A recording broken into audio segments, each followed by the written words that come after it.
2020년 12월 14일 월요일 새벽 예배를 시작하겠습니다. 다 함께 사도신경으로 우리의 신앙을 고백하겠습니다. 나는 전능하신 아버지 하나님, 천지의 창조주를 믿습니다. 나는 그의 유일하신 아들, 우리 주 예수 그리스도를 믿습니다. 그는 성령으로 잉태되어 동정녀 마리아에게서 나시고 본디오 빌라도에게 고난을 받아 십자가에 못 박혀 죽으시고 장사된 지 사흘 만에 죽은 자 가운데서 다시 살아나셨으며 하늘에 오르시어 전능하신 아버지 하나님 우편에 앉아 계시다가 거기로부터 살아있는 자와 죽은 자를 심판하러 오십니다. 나는 성령을 믿으며 거룩한 공교회와 성도의 교제와 죄를 용서받는 것과 몸의 부활과 영생을 믿습니다. 아멘. 다 함께 찬송가 64장을 부르시겠습니다.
이 시간 다 함께 기도하는 시간을 갖겠습니다. 민족의 복음화와 세계 선교를 위하여 우리 교회 3133 비전과 담임 목사님, 부교역자들, 직분자들과 사명자들을 위하여 새성전 증축을 위하여 코로나19로 인해 신음하는 이 민족을 긍휼히 여겨주시고 속히 치유하시도록 우리 교회 교우들의 가정과 직장과 사업장을 붙드시고 환우들을 치유하시도록 이 시간 다 함께 기도하겠습니다.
하나님께서 오늘 우리에게 주신 말씀은 로마서 5장 12절부터 17절까지의 말씀입니다.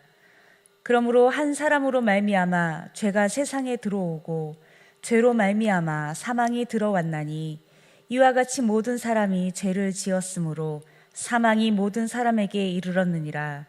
죄가 율법 있기 전에도 세상에 있었으나 율법이 없었을 때에는 죄를 죄로 여기지 아니하였느니라.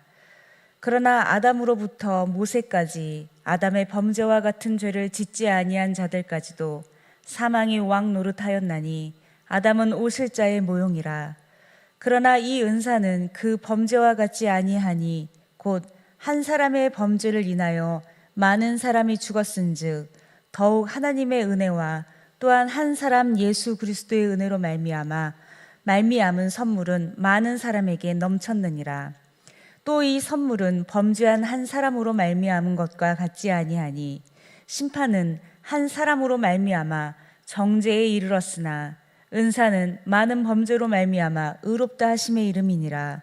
한 사람의 범죄로 말미암아 사망이 그 한 사람을 통하여 왕 노릇하였은즉 더욱 은혜와 의의 선물을 넘치게 받는 자들은 한 분 예수 그리스도를 통하여 생명 안에서 왕 노릇하리로다.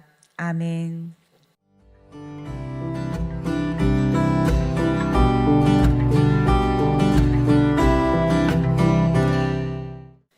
(10년) 전에 인기가 있었던 드라마 시크릿 가든이라고 하는 드라마가 있었습니다. 이 드라마가 한참 인기를 끌 때는 음원 차트 1위를 휩쓸었었던 것도 바로 이 드라마의 OST입니다. 그 중에 그 노래, 바로 그 남자라고 하는 노래인데요. 그 남자라고 하는 노래의 가사는 이렇습니다. 한 남자가 그대를 사랑합니다 라고 시작하는 노래입니다. 열심히 사랑하고 매일 그림자처럼 그대를 따라다니며 그 남자는 웃으며 울고 있다라고 하는 가사. 많은 사람들의 심장을 쿵쾅쿵쾅 뛰게 설레게 만들었던 것이 바로 이때의 이 노래였습니다. 낭만적인 사랑을 꿈꾸는 사람이라고 한다면 이 노래 가사처럼 누군가 그토록 지고지순하게 내가 마음을 몰라주어도 끝까지 내 곁에서 나만 바라봐주며 그리고 변하지 않는 사랑으로 헌신하기를 기대하기도 하죠.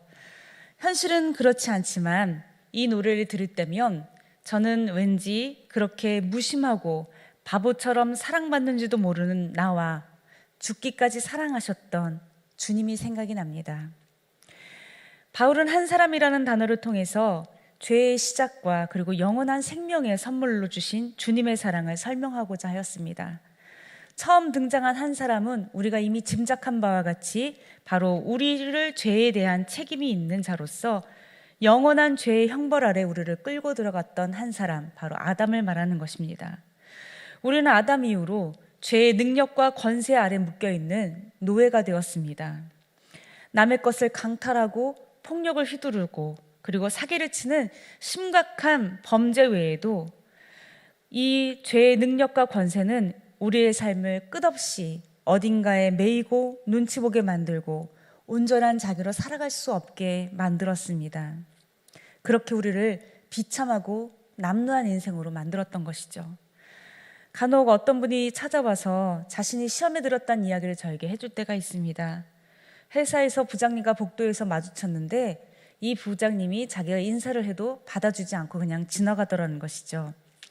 그 부장님이 큰 교회 안수 집사라고 하는데 어떻게 그렇게 믿음의 직분이 있는 사람이 인사조차 받아주지 않고 자기를 무시할 수 있느냐라고 아주 너무너무 분개하며 이야기하는 것을 들을 때가 있습니다.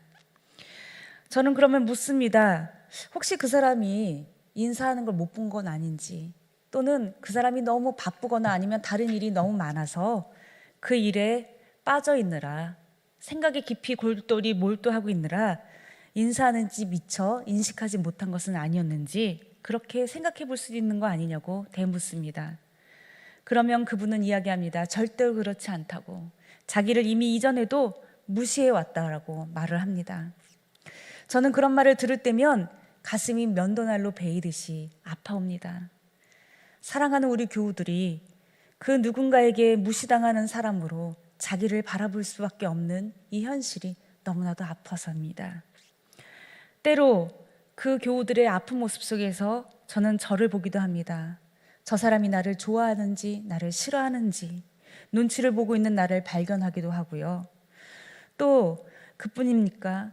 우리 모두가 다 화려하게 차려입은 사람이라든지 또는 똑똑한 학식을 가지고 있는 사람 앞에서 우리는 그저 잘난 사람 대 못난 사람으로 사람을 나누고 자신의 부족함이라든지 자신이 갖지 못하고 있는 것을 그에게 들통날까 봐 두려워하거나 눈치 보는 것, 그렇게 전전긍긍하는 것, 그런 것이 우리의 모습이기도 하죠. 뿐만 아니라 죄 아래 권세 아래 있는 우리는 죽음이라고 하는 고통 앞에 내팽개쳐져 있는 존재입니다. 죽음은 무엇입니까? 죄의 결과이며 죽음은 영원한 단절을 의미하는 것이죠. 죽음은 사랑하는 모든 사람들의 관계를 집어삼키고요. 그리고 귀한 생명들을 모두 다 삼키는 것, 너무나도 무서운 것이죠. 죽음은 사랑하는 사람을 잃어버리게 만들었을 뿐만 아니라 소중한 것들을 빼앗아감으로 우리 모두를 고통에 빠뜨리게 하는 것입니다. 이 모든 것이 죄의 법 아래 사는 사람들의 특징입니다. 사회 규범을 잘 지킬지라도 자신을 미워하고 타인을 시기하는 존재로 삼아버리며 그렇게 우리는 우리에게 해방의 기쁨과 진리로 인한 진정한 자유가 없는 채로 살아갑니다. 이렇게 허탄한 인생으로 어떻게 우리는 살아가게 되었을까? 끝없는 죽음의 공포와 그리고 상실의 두려움 속에서 살아가는 존재로 우리는 왜 이렇게 고통을 겪어야만 하는 것일까? 하나님께서 우리를 처음 만들었을 때는 우리는 이러한 존재가 아니었습니다. 하나님은 자신의 형상을 따라 하나님께서 사람을 만들어 주셨기 때문에 하나님의 형상을 닮은 첫사람 아담은 하나님을 닮아 있었습니다. 하나님의 지혜를 가지고 있었고 하나님으로부터 오는 모든 선함과 아름다움을 가지고 있었으며 그리고 무엇보다 하나님이 주시는 인생의 고결함을 갖고 있었던 존재였습니다. 그러나 한 사람 아담이 하나님께 범죄한 이후로 우리는 비천하고 비루한 존재로 몰락하게 되었습니다. 우리는 인간의 고귀함을 잃어버렸고 그리고 죄의 그늘 아래 사는 존재가 되었던 것이죠. 이것은 율법이 존재하지 않을 때에도 이미 우리 모든 자신이 부패함으로 말미암아 시작되었던 것입니다. 바울은 그런 우리의 상태를 정확하게 지적하면서 이번에는 아담이 아닌 또 다른 한 사람의 이야기를 들려줍니다. 그는 아담의 불순종과 대비하여 순종함으로 우리에게 새 생명을 준 그리스도입니다. 그리스도의 순종은 죄악에 빠진 우리를 회복시키는 놀라운 선물을 주셨습니다. 그리고 여기서의 회복이라고 하는 것은 아담이 타락하기 이전으로 돌아가는 그런 정도의 수준을 말하는 것이 아닙니다. 그것은 이전보다 더욱 온전하고 그리고 더욱 아름답고 전혀 새로운 존재로 탈바꿈하는 것을 의미하는 것이죠. 죽음을 삼키는 생명이며 모든 죄의 권세를 깨뜨리고 왕으로 임재하시는 예수님과 함께하는 생명으로 우리 존재를 변화시키게 하는 것이죠. 이것을 가능하게 하는 것은 오로지 예수의 은혜로 주어진 선물 때문인 것입니다. 사랑하는 성도 여러분, 이제 성탄이 다가오고 있습니다. 성탄이 기쁜 날인 이유는 선물이라든지 즐거운 노래라든지 또는 화려하고 예쁜 크리스마스 트리 때문이 아닙니다. 그날이 기쁜 이유는 우리 주님으로 인해서 모든 범법함과 스스로를 사랑할 수 없는 남루한 우리를 용납하며 우리를 억눌렀던 모든 고통과 상실의 아픔으로부터 죽음을 이기고 생명의 왕과 함께 왕노릇하는 존귀한 존재로 회복되어지기 때문인 것입니다. 그것이 바로 예수님이 우리에게 주시고자 하시는 선물이고 그것은 말할 수 없는 은혜인 것이죠. 오늘 사랑하는 바울을 통해서 우리 귀한 성도 여러분들에게 주님은 새 생명을 주시고자 언약하셨습니다. 우리가 상상할 수 없는 놀라운 새 생명, 죽음의 권세를 이기고 죄의 권세를 깨트린 놀라운 새 생명, 그 생명을 만끽하고 누리며 자유자가 되어지는 귀한 여러분 되시기를 주님의 이름으로 축복드립니다. 주신 말씀을 생각하며 잠시 묵상으로 기도하겠습니다.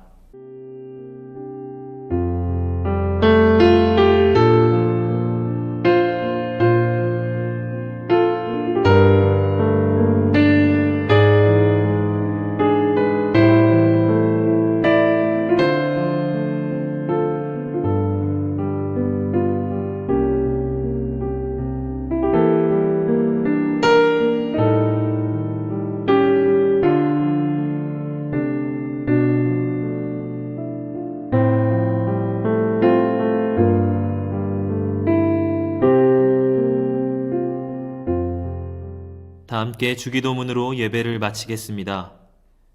하늘에 계신 우리 아버지, 아버지의 이름을 거룩하게 하시며 아버지의 나라가 오게 하시며 아버지의 뜻이 하늘에서와 같이 땅에서도 이루어지게 하소서. 오늘 우리에게 일용할 양식을 주시고 우리가 우리에게 잘못한 사람을 용서하여 준 것 같이 우리 죄를 용서하여 주시고 우리를 시험에 빠지지 않게 하시고 악에서 구하소서. 나라와 권능과 영광이 영원히 아버지의 것입니다. 아멘.